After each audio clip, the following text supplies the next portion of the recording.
I have just got finished watching Wonderland of Love, starring Zhu Kai, playing Li Ni, and Jing Tian, who plays Sui Lin. I think I've mispronounced that. I watched this on the WeTV app, but you can probably get it on the WeTV YouTube channel for a small subscription fee as well. When I used to do that, it was like $2.99 a month and you could cancel it whenever. I have a year's subscription to the app.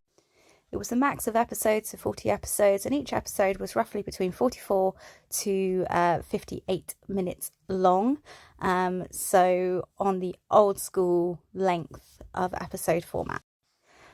I really don't like to give spoilers. I know some people like those in C-dramas, but I don't. So my reviews are generally for people who prefer to know sort of what people think without spoilers. On this one of my favourite aspects of this was how they really made you care about all of the characters.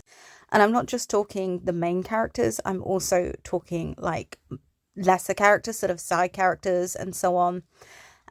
Even one of the main villains to a certain extent.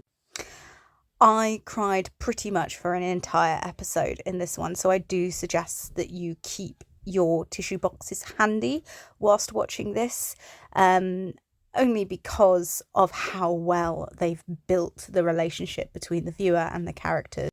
So major congrats to both the writers and the directors here. They did a superb job in that respect. I didn't have any eesh moments with any of the actors. There were even little kiddie actors at the end.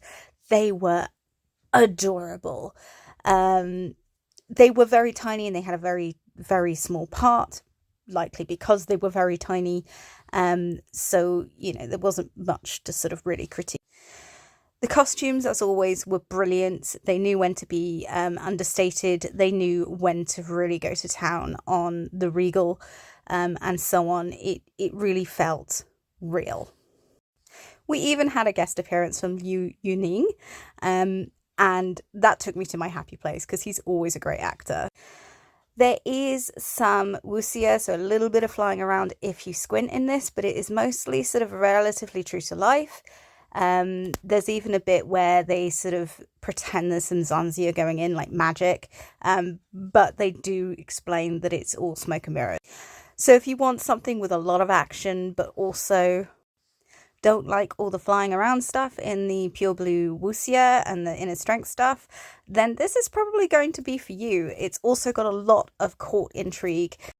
Not only do we see a lot of strategic planning in this, we also see all that action that I mentioned earlier, which coupled together makes a really good watch.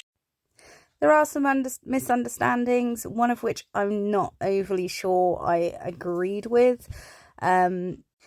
But all in all, the characters are pretty much into each other the whole way through, which is nice and refreshing. And I definitely recommend putting this on your watch list. It's well worth a watch. Adding this in now because I completely forgot to add it in the main part of the review. There was a death. When you get to it, it will be stressful, and the way they handle it, you will both love the writers and hate the writers. There is also the most adorable message at the end of this drama that actually made me happy cry. So to the writers, to the actors, and to the directors and everyone involved, thank you so much for that, because it absolutely made my day. Thank you. If you like the reviews, do follow me if you're on TikTok, and obviously give a like, make a comment. Keep the discussions nice and pleasant. If you're on YouTube, do make sure that you subscribe and tickle that bell button. Thanks, bye!